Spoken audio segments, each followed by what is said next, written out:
السلام علیکم، میں ہوں آپ کی رائٹر عروج احمد اور آج میں اپنا ناول زندگی مارچ کا 25واں اور 26واں منظر پڑھنے جا رہی ہوں۔ تو چلیں پڑھنا شروع کرتی ہوں۔ آرام کرسی پر سر ٹکائے ہوئے وہ کہیں اور ہی گم تھے۔ آج صبح سویرے سیر پر جانا ان کے لیے کتنا اچھا ثابت ہوا تھا۔ وہ بھی تو آج وہاں صبح کی سیر کے لیے آئی ہوئی تھیں۔ ان کے ساتھ ان کی بہو بھی تھی۔ وہ انہیں دیکھ کر خوش ہوئے تھے۔ وہ اس عمر میں بھی سفید لباس میں غضب ڈھا رہی تھیں، چاق و چبند اور حشاش بشاش طبیعت کے ساتھ۔ وہ تیز قدم اٹھاتے ہوئے واک میں مصروف تھیں۔ واپسی میں ان کی نظر جیدی صاحب پر پڑی تھی تو وہ اجنبی کی طرح گزر گئی۔ انہوں نے تو سوچا تھا شاید کوئی بات ہو جائے، مگر بلانا تو کیا انہوں نے دوبارہ دیکھنا بھی گوارا نہ کیا تھا۔ وہ کب سے یہی سوچے جا رہے تھے کہ انہوں نے کیسے ساری عمر اسی ایک چہرے کو یاد کرتے ہوئے گزار دی اور آج بھی ان کی نظر میں ان کی کوئی اہمیت ہی نہیں تھی۔ وہ تو سمجھے تھے کہ اتنے سالوں بعد کوئی تو انہونی ہو جائے گی، مگر انہونی تو کیا ہونی بھی نہیں ہونے کو تیار تھی۔ انہوں نے سگریٹ کا کش لیا اور چہرے کو سیدھا کر کے شیشے کی قد آدم کھڑکی سے باہر نگاہ ڈالی۔ ان کی یہ کھڑکی بالکل عین انہی کی سرخ محرابوں والی کوٹھی کی بالکنی کے سامنے کھلتی تھی۔ وہ آرام کرسی پر بیٹھے بیٹھے اکثر ان کی بالکنی کو تکتے رہتے تھے۔ وہ یوں ہی سوچوں میں ڈوبے رہتے تھے۔ اچانک زندگی ان کے لیے بالکل ٹھہر سی گئی تھی۔ وہ سوچ رہے تھے کہ کسی سے دور رہنا بہتر ہے، بجز اس کے کہ سامنے رہ کر اس کی بے اتنائی برداشت کی جائے۔ سورج ڈھل چکا تھا۔ آسمان پر آہستہ آہستہ سیاہی پھیلتی جا رہی تھی۔ وہ یاد کرنے لگے کیسے انہوں نے ان کے کالج چھوڑنے کے بعد چپس کی ریہڑی سے بڑے ہوٹل تک کا سفر طے کیا تھا۔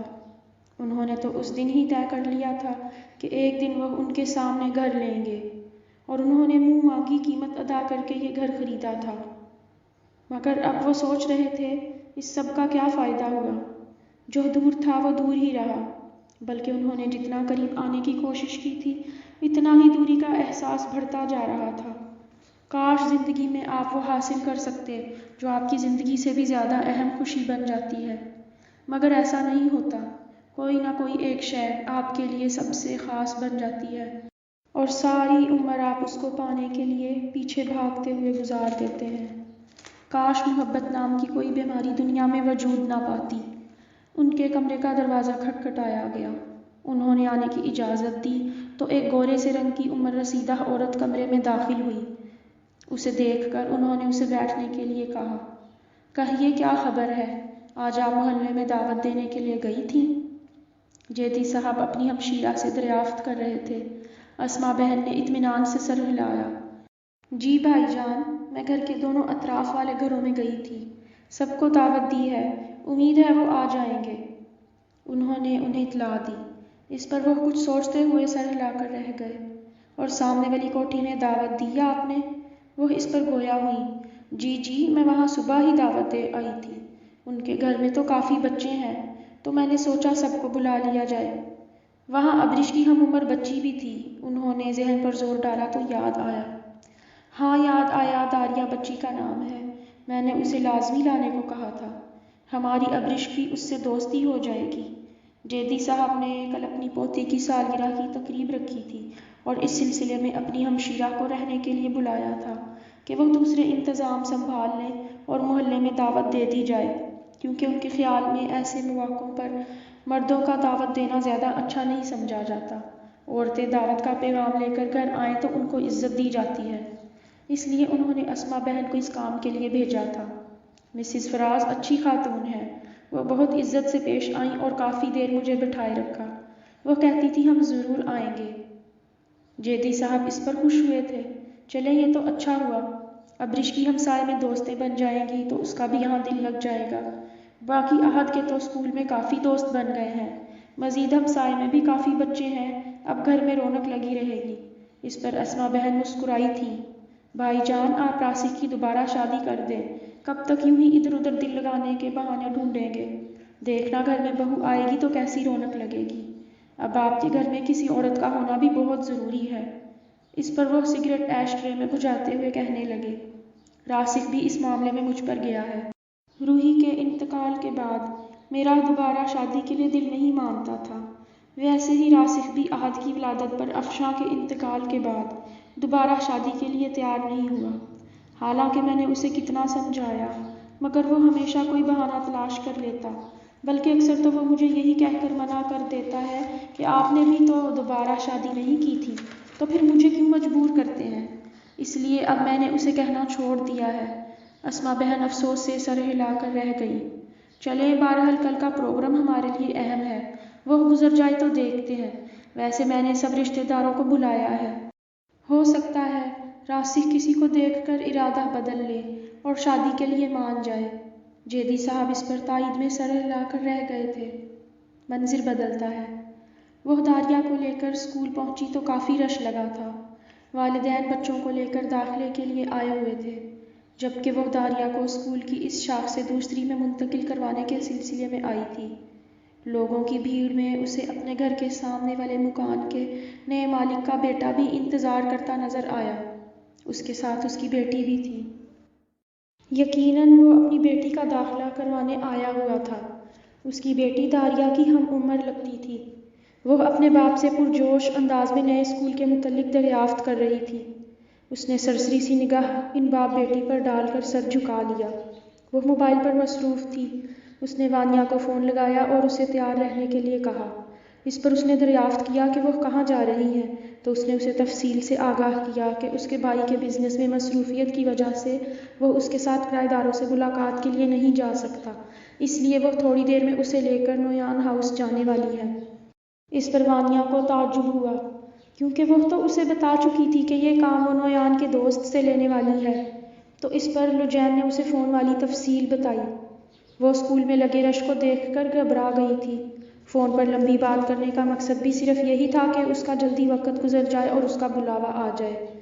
فون پر ہونے والی بات چیت کا ذکر کرتے وقت اس کو پھر سے غصہ آ گیا اور وہ ڈھکے چھپے لفظوں میں اس کا مکروہ چہرہ اس کے سامنے لانے لگی۔ وہ نہیں جانتی تھی راسخ کو اس کی فون پر ہونے والی بات چیت سنائی دے رہی تھی، جبکہ وہ بہت دھیمی آواز میں گفتگو کرنے میں مصروف تھی۔ جب اس نے فون بند کیا تو راسخ اس سے مخاطب ہوا۔ غالباً آپ ہمارے سامنے والے مکان میں رہتی ہیں۔ اس پر لوجین اس کی جانب متوجہ ہوئی تھی۔ جی، اس نے سادگی سے کہا اور اجنبیت سے دیکھ کر نگاہیں پھیر لیں۔ اچانک اسے کچھ یاد آ گیا تو وہ پوچھنے پر مجبور ہو گئی، آپ اس کا داخلہ کروانے آئے ہیں؟ اس پر وہ اس بات میں سر ہلا کر رہ گیا۔ اچانک اسے یاد آیا یہی وہ باڈی بلڈر ہے جس کے متعلق وانیا نے اسے بتایا تھا۔ اس پر اس نے تفصیلاً اس پر نگاہ ڈالی۔ وہ ڈیل ڈول سے واقعی کوئی پہلوان لگتا تھا۔ اس کا سرخ و سفید رنگ اور ہری آنکھیں دیکھ کر لگتا تھا جیسے وہ کسی پہاڑی علاقے سے تعلق رکھتا ہو، مگر ان سب میں جو سب سے دلچسپ چیز تھی وہ اس کی طوطا ناک تھی۔ اس نے لمبے عرصے بعد ایسی ناک دیکھی تھی۔ اس کے علاوہ وہ عادتاً دوستانہ مزاج لگتا تھا۔ وہ اپنی بیٹی کو داریہ سے ہاتھ ملانے اور دوستی کرنے کو کہہ رہا تھا۔ ابریش نے داریہ سے ہاتھ ملایا اور اپنا تعارف کروانے لگی۔ یہ سب دیکھ کر لوجین بدستور مسکرانے لگی۔ وہ سوچ رہی تھی آج کل کے دور میں لوگ کسی سے بات کرنا پسند نہیں کرتے، مگر یہ ان کی گلی میں پہلے ایسے ہمسائے تھے جو اتنے امیر کبیر ہوتے ہوئے خود جھک کر ملنے میں پہل کر رہے تھے۔ کچھ دیر بعد وہ اس سے خوش اخلاقی سے مخاطب ہوا، کل ہم نے اپنے گھر میں ابریش کے لیے سالگرہ کی تقریب رکھی ہے، آپ داریہ کو لے کر ضرور تشریف لائیے گا۔ اس پر لوجین اخلاقاً لب کشائی کرنے لگی، جی ہم ضرور آئیں گے۔ اس کے ساتھ ہی باپ بیٹی کا بلاوا آ گیا تو وہ وہاں سے آفس کی طرف چل دیے۔ وہ چپ چاپ انہیں جاتے ہوئے دیکھتی رہی۔ کچھ دیر میں اس کا بھی بلاوا آ گیا۔ اسکول سے لوٹتے ہی اس نے داریہ کو گھر چھوڑا اور نجمہ بیگم کو بتا کر باہر چلی آئی۔ اس نے کار سٹارٹ کی اور وانیا کے گھر کا رخ کیا۔ وانیا کا گھر 5 منٹ کی دوری پر تھا اور 10 منٹ کی دوری پر اس کی والدہ کا گھر بھی تھا، اس لیے وانیا کا جب دل چاہتا اسے ملنے کہیں بھی آ سکتی تھی۔ تھوڑی دیر میں وہ وانیا کے گھر کے باہر تھی۔ اس نے موبائل پر کال کر کے اسے آنے کی اطلاع دی تو وہ باہر نکل آئی اور دروازہ بند کر کے اس کے ساتھ کار میں آ بیٹھی۔ وہ اورنج رنگ کے جدید لباس میں ملبوس تھی، ساتھ میں اس نے اسکارف گلے میں ڈال رکھا تھا اور اپنا قیمتی پرس یوں بازو میں پکڑ رکھا تھا گویا وہ کسی بہت خاص جگہ جا رہے ہوں۔ اس پر لوجین نے چوٹ کی، خیریت ہے میڈم، کہاں کے ارادے ہیں؟ میرے ساتھ ہی کہیں جانا ہے یا بعد میں کہیں اور کا بھی ارادہ رکھتی ہو؟ اس پر وہ اطمینان سے مسکرا کر رہ گئی۔ یار، ہم کرایہ داروں سے ملنے جا رہے ہیں، کچھ روک ڈالیں گے تو ہی ہماری بات میں اثر ہوگا۔ تمہارا کیا مطلب ہے؟ میں گھر کے سادہ سے کپڑے پہن کر چلی آتی۔ بھائی، بندے کو بہت سی جگہوں پر اپنی دولت اور حیثیت کا روپ ڈال کر بھی کام نکلوانا پڑتا ہے۔ اس جواب پر وہ سر ہلا کر رہ گئی تھی۔ خود اس نے بھی اس وقت معمول سے ہٹ کر رسمی لباس پہن رکھا تھا، مگر اس کی مجبوری تھی۔ وہ اپنے بہترین جوڑے بیگ میں ڈال کر والدہ کے گھر چھوڑ آئی تھی۔ اب جو اس کے دل سے اترے ہوئے کپڑے تھے اسے وہی پہن کر گزارا کرنا پڑ رہا تھا، اور دل سے اتری ہوئی چیز چاہے کتنی بھی قیمتی کیوں نہ ہو، وہ ہماری نظر میں کوئی اہمیت نہیں رکھتی۔ شاید اسی لیے وہ اپنے لباس کو اتنا خاص نہیں محسوس کر رہی تھی۔ وانیا نے خاموشی کو توڑا۔ اچھا، خود میڈم نے مجھ سے بھی بڑھ کر عمدہ لباس پہن رکھا ہے اور مجھ سے تفشیش کی جا رہی ہے۔ اس نے ذو معنی نگاہوں سے گھورتے ہوئے اس کے شفون کے کڑھائی والے پیلے اور اورنج رنگ کے امتزاج والے جوڑے کی طرف اشارہ کیا۔ لجین مصنوعی انداز میں مسکرا کر رہ گئی۔ تمہیں بتایا تو تھا کہ اپنے سارے منتخب کپڑے والدہ کے گھر چھوڑ آئی ہوں۔ اب کچھ رسمی لباس اور دل سے اترے ہوئے کپڑے بچے ہیں، ان میں سے ہی کچھ پہن کر گزارا کرنا پڑ رہا ہے۔ اس پر وہ سر ہلا کر رہ گئی تھی۔ چند منٹوں بعد وہ نویان ہاؤس کے باہر موجود تھے۔ اس نے دروازے کے قریب پہنچتے ہی بغور دروازے کے اطراف میں لگی کیاریوں کو تکنا شروع کر دیا۔ موتیے اور نرگس کی بیلیں کافی پھیل چکی تھیں۔ برہمانڈی کے رنگ برنگے پھول کیاریوں میں سب سے منفرد نظر آ رہے تھے۔ اسے یاد آیا کتنے شوق سے دونوں میاں بیوی نے مل کر یہ سب لگائے تھے۔ وہ دل میں سوچنے لگی، کرایہ دار اچھے لوگ ہیں جو ان کا اچھے سے خیال رکھا ہوا ہے، ہمیں ان سے آرام سے بات کرنی ہوگی۔ اس نے بیل بجاتی وانیا کو سرگوشی کے انداز میں کہا۔ اس نے سر ہلا دیا۔ کچھ دیر میں دروازہ کھل گیا۔ ایک درمیانے سے قد کی صحت مند خاتون دروازے میں کھڑی تھی۔ وہ انہیں دیکھ کر ذہن پر زور ڈالنے لگی۔ السلام علیکم، میں مسز نویان ہوں اور یہ میری دوست ہے۔ اس نے خاتون کی مشکل آسان کرنے کی کوشش کی تھی۔ اس پر وہ چونک کر رہ گئی۔ اسے یاد آیا اور اس نے شرمندگی سے مسکراتے ہوئے انہیں اندر آنے کی دعوت دی۔ ان دونوں کے لباس اور اس سے اٹھنے والی خوشبو اسے محظوظ کرنے کے لیے کافی تھی۔ خاتون نے دونوں کو مہمان خانے میں بٹھایا اور وہ پورچ سے لے کر مہمان خانے تک ہر کمرے کو بغور دیکھ رہی تھی۔ 3 سال پہلے اس گھر کی تعمیر ہوئی تھی اور دونوں کا ارادہ تھا یہاں ساتھ رہنے کا، مگر پھر فراز صاحب کی ناراضگی کی وجہ سے وہ ان کے ساتھ وہاں ہی رہتے رہے اور مکان کرائے پر چڑھا دیا گیا۔ ان 3 سالوں میں یہ ان کے واحد کرایہ دار تھے جو شروع سے اب تک یہیں مقیم تھے۔ وہ سوچ رہی تھی کہ ان سے جانے کا کہے گی تو ان پر کیا گزرے گی۔ بہرحال یہ اس کی ضرورت تھی۔ انہوں نے چائے پیتے ہوئے اپنے آنے کا مقصد بیان کیا۔ اس پر خاتون کچھ فکر مند سی دکھائی دینے لگی، مگر اس نے خوش اخلاقی سے انہیں جلدی گھر خالی کرنے کا یقین دلایا۔ وہ چند منٹ وہاں مزید رکی اور پھر اجازت لے کر باہر نکل آئی۔ واپسی کے سارے رستے وہ یہی سوچتی رہی کہ نویان کی زندگی میں تو وہ یہاں ساتھ نہ رہ سکے، اب کیا اس کے بغیر یہاں رہ پائے گی؟ وہ کچھ افسردہ سی ہو چکی تھی۔ وانیا سارے رستے اسے اپنی اور ڈاکٹر شائق کی باتیں بتا بتا کر پھر سے شادی کا شوق دلاتی رہی۔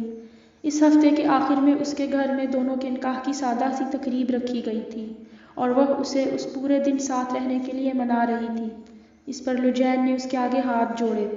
تم مجھے معاف ہی رکھو، میں ایسی تقریب میں شریک نہیں ہو سکتی جو پہلی بیوی سے چھپا کر رکھی گئی ہو۔ تم خود سوچو، اگر ڈاکٹر کی بدمعاش بیوی وہاں اپنے بھائیوں سمیت پہنچ گئی تو تم سب کا کیا بنے گا؟ وانیا کہکا لگا کر ہنسی۔ تم اتنی ڈرپوک کب سے ہو گئی؟ کیا صرف اس خوف سے اپنی دوست کی تقریب میں شریک نہیں ہونا چاہتی؟ لجین نے سادگی سے کہنا شروع کیا۔ ایسی کوئی بات نہیں وانیا، بات ڈر کی نہیں، بات حق کی ہے، بات اصول کی ہے اور بات خلوص کی ہے۔ جو شخص اپنی پہلی بیوی سے چھپا کر تم سے نکاح کر رہا ہے، سوچو اس نے تم سے کیا کیا چھپایا ہوگا، اور پہلی بیوی کا اصولاً اس پر زیادہ حق ہے۔ اگر اس نے اس سے اجازت نہیں لی تو یہ نکاح ہی غیر قانونی ہے۔ اور تم سوچو، جو شخص اپنی پہلی بیوی کے ساتھ مخلص نہیں، وہ کسی اور کے ساتھ کیا خاک مخلص ہوگا؟ اس پر وانیا سوچ میں پڑ گئی۔ ایک بات بتاؤ، اگر نویان بھائی تم سے دوسری شادی کے لیے اجازت لیتے تو کیا تم انہیں اجازت دے دیتی؟ وانیا نے سنجیدگی سے اس کی جانب ایک سوال پھینکا تھا۔ لجین اسے تعجب سے دیکھ کر رہ گئی۔ تم جانتی ہو نویان مجھ سے کتنی محبت کرتا تھا، بلکہ سچ کہوں تو محبت کا ڈرامہ خوب کر لیتا تھا، مگر وہ نہیں جانتا میں اس کی نگاہیں پڑھ لیتی تھی۔ وہ بھی دوسری شادی کا بہت شوقین تھا، مگر وہ جانتا تھا جس دن ایسا ہوا میں اسے اجازت تو دے دیتی، لیکن خود اس سے علیحدگی اختیار کر لیتی، اور وہ ایسا ہی تو نہیں چاہتا تھا۔ میں اس کی محبت سے زیادہ ضد تھی، اور وہ چاہتا تھا ہم ہمیشہ ساتھ رہیں، چاہے مجھے اس سے محبت ہو یا نہ ہو، اور اکثر اسی لیے ہماری لڑائی رہتی تھی۔ مگر تم دیکھو، چاہت تو اس کی بھی پوری نہ ہوئی، اللہ نے اسے مجھ سے دور کر دیا اور میرے دل میں اس کی محبت ڈال دی۔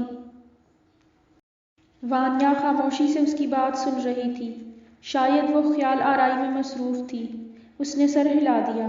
کچھ دیر بعد وہ گویا ہوئی، یعنی کہ شائق کی بیوی اس سے محبت کرتی ہے اور وہ بھی اس سے محبت کرتا ہے، اور یہ دوسری شادی شوقیہ کر رہا ہے۔ اس پر لجین اسے دیکھ کر رہ گئی۔ پھر تو وہ شوق پورا ہوتے ہی مجھے چھوڑ بھی سکتا ہے۔ لجین نے اسبات میں سر ہلایا۔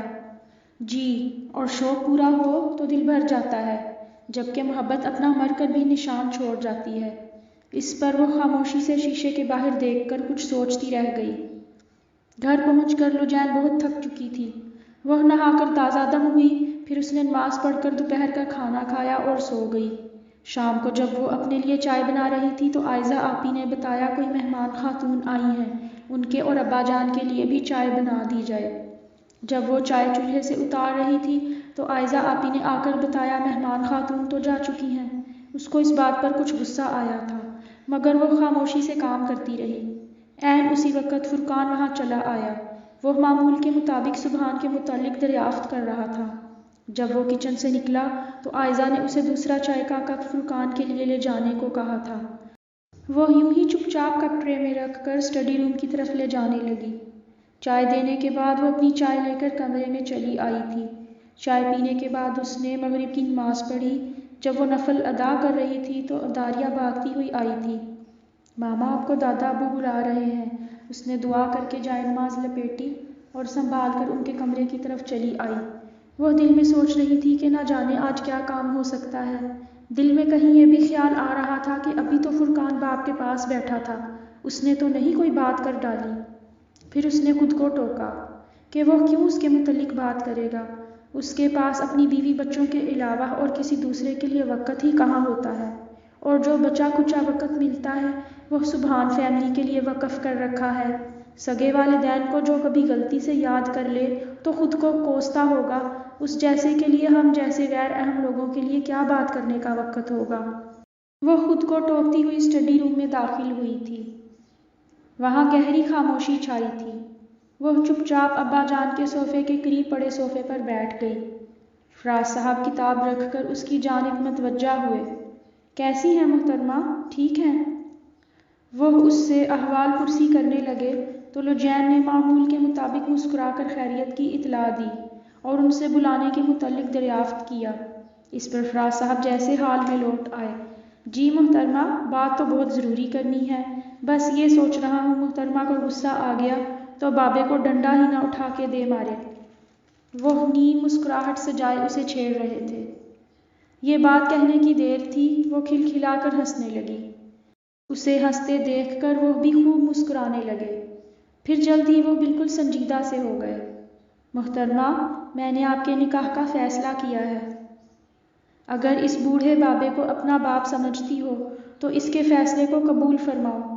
انہیں یقین تھا وہ ناراضگی کا اظہار کرے گی، مگر خلاف معمول اس کا موڈ اچھا تھا، وہ مسکراتی رہی۔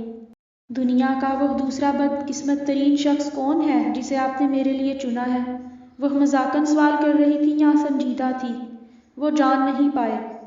وہ سنجیدگی سے گویا ہوئے۔ بیٹا، میں بہت فکر مند ہوں اور اس معاملے میں میں بہت سنجیدگی سے سوچ رہا ہوں۔ وہ آج چپ چاپ انہیں سننا چاہتی تھی، اس لیے خاموش رہی۔ ویسے تو فرقان بھی نکاح کے لیے رضامند ہے، لیکن اس دفعہ میں خود اس کے لیے راضی نہیں ہوں۔ نکاح کے لیے سبحان بیٹے نے بھی رضامندی ظاہر کی ہے، مگر میں چاہ رہا تھا تم سے بات کر لوں۔ وہ کہے جا رہے تھے، مگر لجین فرقان کا ذکر سن کر کسی اور ہی کیفیت میں کھو چکی تھی۔ ایک بہت بڑا جھٹکا اسے جھنجھوڑ ڈالنے کو کافی تھا۔ فرقان فرقان۔ وہ دل و دماغ میں بار بار اس نام کا جھٹکا محسوس کر رہی تھی۔ ان کی باتیں اس کے اوپر سے گزر رہی تھیں۔ کیا کہتی ہو؟ کیا دوبارہ سے خود کو اس رشتے کے لیے قائل کر سکتی ہو؟ بیٹا دیکھو، ابھی تمہاری عمر ہی کیا ہے؟ 30 سال کے قریب عمر ہوگی تمہاری۔ کیا ساری عمر ایسے ہی گزار پاؤ گی؟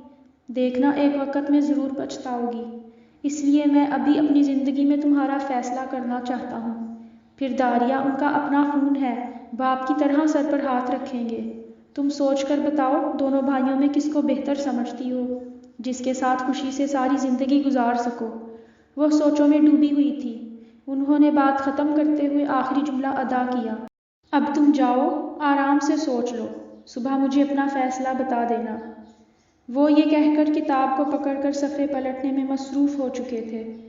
لوجین میکانکی انداز میں اٹھی اور دروازے کی جانب بڑھ گئی۔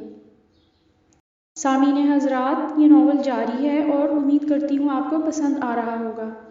اپنے خیالات سے آگاہ کرنے کے لیے تبصرہ ضرور کیجیے۔ اب مجھے اجازت دیجیے، اپنی دعاؤں میں یاد رکھیے گا۔ اللہ نگہبان۔